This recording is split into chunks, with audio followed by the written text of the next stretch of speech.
10th class పిల్లలందరినీ లేపాను. మీరు వయసు లాంటిది, సహజం అది.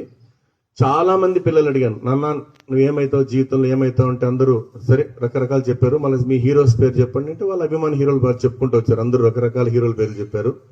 కొంతమంది అయితే హీరోయిన్ పేరు కూడా చెప్పారు వాళ్ళు. కానీ ఒక అబ్బాయి, నీ పేరేనా?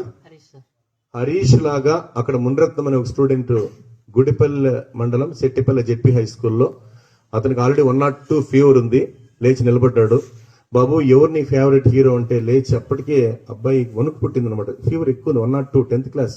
లేచి నిలబడి ఎవరు నీ ఫేవరెట్ హీరో అంటే ఆ 50 మంది తర్వాత అందరు హీరోల పేరు చెప్పారు. ఆ అబ్బాయి మాత్రం లేచి నిలబడి నా అభిమాన హీరో మా నాన్న సార్ అన్నాడు.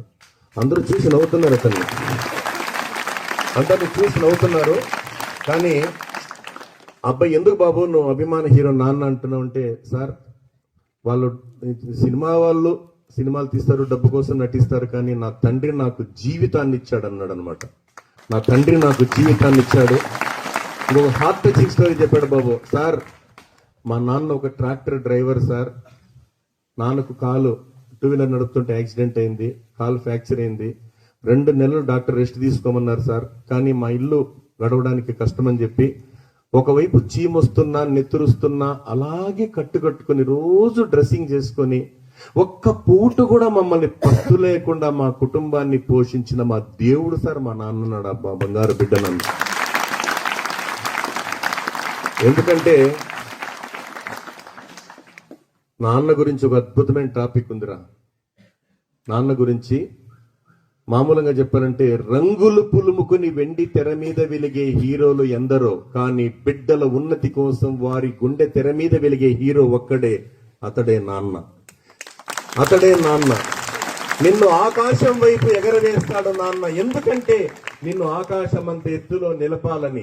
నీ వేలు పట్టుకొని నడక నేర్పుతాడు నాన్న. ఎందుకంటే నీ అనంత జీవన పయనం దిగ్విజయంగా సాగాలని. కూతురు పెళ్లి కోసం, కొడుకు చదువు కోసం మట్టి తల్లికి సలాం చేసే మహనీయుడు రా నాన్న అంటే అన్నారు.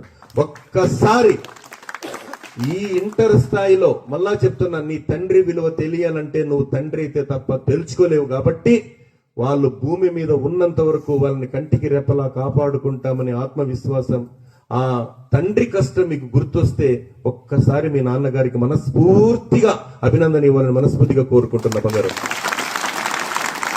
Thank you.